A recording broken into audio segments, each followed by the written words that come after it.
Milwaukee Bucks versus Boston Celtics laban sa mga top team seed sa West. At ito rin ang unang laro ni Chris Middleton sa season mula sa injury. Sa panimula pa lang ng laban, si Tatum agad ang nakagawa ng puntos mula sa 3. Jaylen Brown, back-to-back points, inatake ang mas maliit na bantay, tagumpay ang jumper over Lillard at iniwan ang bantay sa labas ng arc para sa isang easy layup. Samantalang sa kabila, Lillard nakatanggap ng magandang screen mula kay Giannis para sa isang 3. Pasok yon. Hindi naman magpapatalo ang finals MVP na si Tatum. Isang 3 rin ang ginawa. Sinundan pa ng co-star na si Jaylen Brown sa parehong lugar sa downtown. Napa-timeout tuloy si Doc Rivers. Mula sa pagbabalik, quick 3-pointer agad para sa Bucks. Mula pa rin kay Lillard, dalawang 3-pointer na for Dame time. Jaylen sumubok ng 3. Pasok mula sa magandang pass ni Jrue Holiday. Wala ng 6 na minuto sa unang quarter. Ni-lockdown ni JB si Lillard. Sabay palakpak pa. 5.5 minuto pa mga kaibigan. Nabuli ulit ni Brown si Lillard. Tagumpay ang jumper. Sa wakas, Chris nagawa na ang unang punto sa laro. Isang 3 ang ginawa, may kasama pang foul.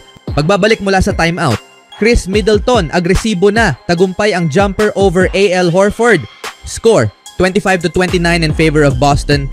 Dahil sa 3 ni Jrue Holiday, pero agad namang bumawi si Giannis. Naiwan ang bantay para sa isang basket sa ilalim. Muntik pang makaisa si Middleton nang makagawa ito ng steal. Hindi nga lang pumasok. Score, 27-29 end of first quarter. Sa ikalawang quarter, dikit pa rin ang laro. Isang magandang pass ni Tatum patungo sa bagong center ng Boston. Tinapos ito sa isang dunk. Wala ng 4 na minuto sa ikalawang quarter. Nakagawa ng 3 si Lopez sa corner. Pasok yun. At tuluyang nakuha ng Bucks ang kalamangan sa 46-45.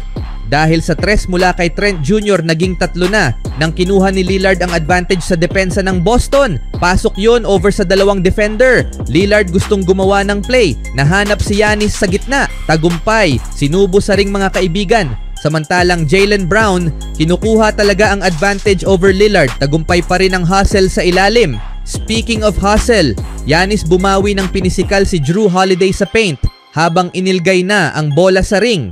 Giannis, nakahanap ng lugar sa ilalim, hindi napigilan ng dalawang Celtics defender. Basket mula sa pass ni Middleton. Pero isang magandang reverse layup ang ipinakita ni JB. Sweet move para kay Bron. Ilang segundo lang ang nakalipas. Gumaya na rin si Tatum. Naghahanap pa ng foul. Lillard gustong tapusin si Horford. Tagumpay ang floater. May kasama pang foul. Sa second half, Lillard versus White umatake sa paint. Tagumpay ang floater. Wala nang 11 minuto sa third quarter. Niluto ni Jaylen Brown si Giannis. Hindi nakalimutan ng pangbabastos nito sa nakaraang laban equals umabot sa technical.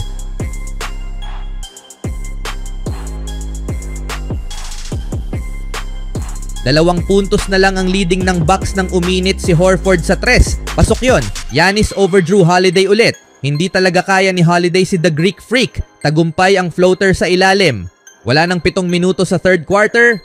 Horford umatake sa paint. Nahanap si Tatum sa isang magandang cut.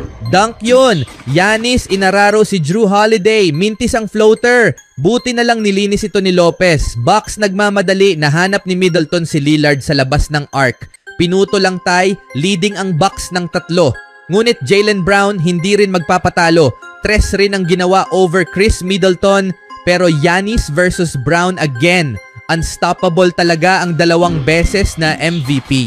Wala nang 1.5 minuto sa ikatlong quarter. Jaylen Brown agresibo pa rin.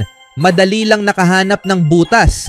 Ngunit nanatili ang kalamangan ng Bucks dahil nahanap ni Chris si Giannis sa ilalim para sa isang dunk.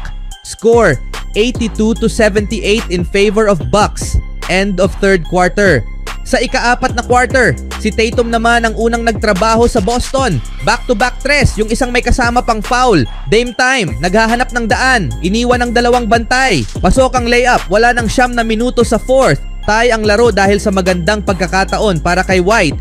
Jason Tatum over Trent Jr. Gustong pumasok ni Tatum sa paint. Tagumpay ang layup. 29 points for Tatum. Nabuhay ang crowd. Ngunit biglang tumahimik dahil sa 3 ni Trent sa corner mula kay Lillard. Naging tie ulit ang laro dahil sa magandang ikot ng bola na nagtapos sa corner 3 mula kay Holiday. Ngunit madali lang kay Giannis sanggisang puntos nang umatake agad ito sa paint. Wala nang 5 minuto sa last quarter. Magandang left-handed pass ang ginawa ni Tatum sa ilalim patungo kay Jrue Holiday. Hanggang sa nakuha ulit ng Boston ang lead ng kinuha ni Tatum ang advantage sa depensa ng Bucks. Timeout si Doc Rivers. Wala nang 3 minuto sa fourth. Tuloy-tuloy ang atake ni Lillard sa paint. Dunk yun. Leading ng isa ang Bucks. Ito mga kaibigan, magandang ikot sa bola ang ginawa ng Boston na nag-uwi para kay Tatum sa ilalim. Pero supalpal kay Giannis. Sa huli, goaltending ang hatol. At ito ang mas masakit. Naging 4 ang kalamangan ng Boston dahil sa tres na ginawa ni Horford. Time out ang Bucks. At tuluyan ng dinala ni Holiday ang team sa ligtas na sitwasyon nang magawa niya ang floater. Sa huli, panalo ang Boston Celtics. Even when you feel low, you can still go.